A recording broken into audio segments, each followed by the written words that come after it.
Oke, selamat datang semuanya. Di pembahasan kali ini, kita akan ngobrolin soal gimana caranya memperkuat dunia digital kita.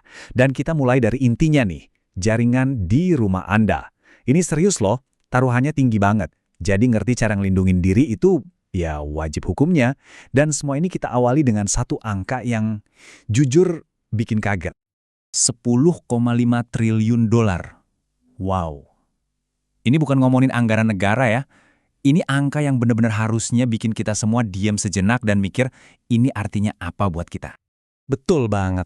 Angka segede itu tuh prediksi kerugian di seluruh dunia gara-gara kejahatan siber di tahun 2025 nanti. Ini bukan lagi ancaman yang nggak kelihatan, tapi udah jadi risiko finansial yang super nyata dan masif. Jadi, siapa sih yang bikin kerusakan sebesar ini? Nah, yuk kita kenalan sama para penyusup digital ini. Soalnya, ngerti cara kerja mereka itu langkah pertama buat ngalahin mereka. Kita bakal bahas 4 jenis yang paling sering kita temui.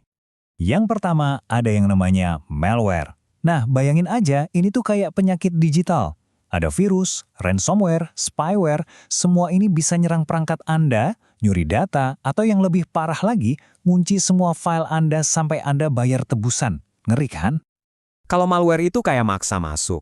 Ada lagi yang namanya phishing. Ini lebih kayak umpan pancingan digital. Jadi penjahat siber ini ngirim email yang kelihatannya resmi banget. Dengan harapan Anda makan umpannya, terus dengan sukarela ngasih password atau nomor kartu kredit. Hati-hati ya. Ancaman berikutnya ini lebih licik lagi. Coba bayangin serangan man in the middle ini kayak ada tukang pos jahil yang diam-diam ngebuka, ngebaca, bahkan ngubah isi surat Anda sebelum dikirim ke tujuan. Nah, itulah yang terjadi sama data Anda pas lagi online kalau kena serangan ini. Terakhir, ada serangan denial of service atau DOS. Kalau yang lain tujuannya nyuri, yang ini tujuannya cuma bikin lumpuh. Ini tuh ibaratnya ada segerombolan orang yang ngeblokir pintu masuk toko favorit Anda, jadi pelanggan beneran kayak Anda sama sekali nggak bisa masuk. Di tabel ini kita bisa lihat gimana sih cara kerja ancaman-ancaman tadi. Coba kita ambil satu contoh ya, ransomware. Vektor infeksinya atau cara masuknya sering banget lewat email phishing yang tadi kita bahas. Kalau udah kena dampaknya, wah data Anda dikunci, dienkripsi, nggak bisa diapa-apain. Terus cara mencegah yang paling ampuh sebenarnya simple, backup data secara rutin. Itu kuncinya. Oke, musuhnya udah kita kenali. Sekarang waktunya kita bangun benteng pertahanan digital kita sendiri. Tenang aja, langkah-langkahnya lebih gampang dari yang Anda kira kok. Yuk kita mulai. Buat Anda yang masih pakai koneksi kabel, fondasi utamanya itu firewall. Anggap aja dia satpam digital di gerbang utama. Tapi pertahanan itu harus berlapis kan? Jadi kita juga perlu ngamanin colokan atau port fisik biar nggak sembarang orang bisa nyolok, rutin update router buat nutupin celah keamanan, dan yang sering banget dilupain, pastiin nggak ada orang asing yang bisa megang-megang router Anda secara fisik. Nah, buat Wi-Fi yang hampir kita semua pakai setiap hari, aturannya agak beda. Ada 2 hal yang paling penting di sini. Pakai enkripsi terkuat, yaitu WPA3, dan bikin password yang super kuat. Anggap aja ini kunci sama gembok pintu depan rumah digital Anda. Yuk, kita bahas lebih dalam soal enkripsi ini. Soalnya, ini bisa dibilang pilihan paling penting yang harus Anda buat keamanan Wi-Fi di rumah. Di tabel ini kelihatan banget evolusi keamanan Wi-Fi. Dulu kita mulai dari web, yang sekarang udah nggak aman banget, gampang banget dijebol. Terus ada WPA, lumayan lah. Nah, WPA 2 ini udah jadi standar bertahun-tahun, dan harusnya jadi syarat minimal banget.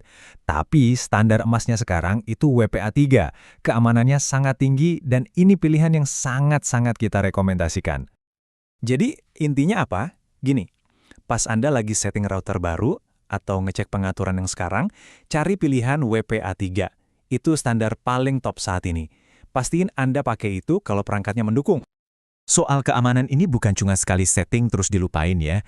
Ini lebih ke soal kebiasaan-kebiasaan simple yang bisa Anda bangun jadi rutinitas sehari-hari. Kalau misalnya Anda cuma mau inget 3 hal aja dari semua obrolan kita ini, tolong ingat yang 3 ini ya. 1. Langsung ganti password bawaan router Anda. Tahu kan yang biasanya admin itu? Ganti ke sesuatu yang unik dan kuat. 2. Pastiin firewall nyala terus di komputer dan di router. 3. Kalau lagi di luar dan pakai Wi-Fi umum, wajib pakai VPN. Serius, 3 langkah simpel ini dampaknya gede banget buat keamanan, tapi usahanya minimal.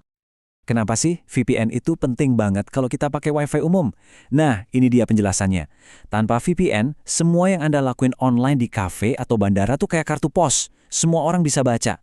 Tapi dengan VPN, semua aktivitas itu dimasukin ke dalam amplop aman yang terkunci dan terenkripsi. Beda banget kan? Tentu aja, masih ada kebiasaan penting lainnya buat bikin pertahanan makin kuat. Selalu update software Anda. Ini bukan cuma buat nambah fitur, tapi buat nambal celah keamanan.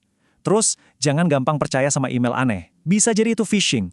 Backup file-file penting Anda secara rutin, jadi kalau kena ransomware pun Anda nggak kehilangan semuanya. Dan, ya, pasang antivirus yang bagus. Setiap kebiasaan ini tuh ibarat nambahin satu bata lagi buat benteng digital Anda. Kita tutup pembahasan kali ini dengan pertanyaan ini. Setelah semua yang kita obrolin, coba deh luangin waktu sebentar buat mikirin jaringan Anda di rumah. Apa password routernya masih admin? Apa wifi Anda masih pakai enkripsi yang jadul? Yuk, pastiin pintu depan digital Anda terkunci rapat malam ini.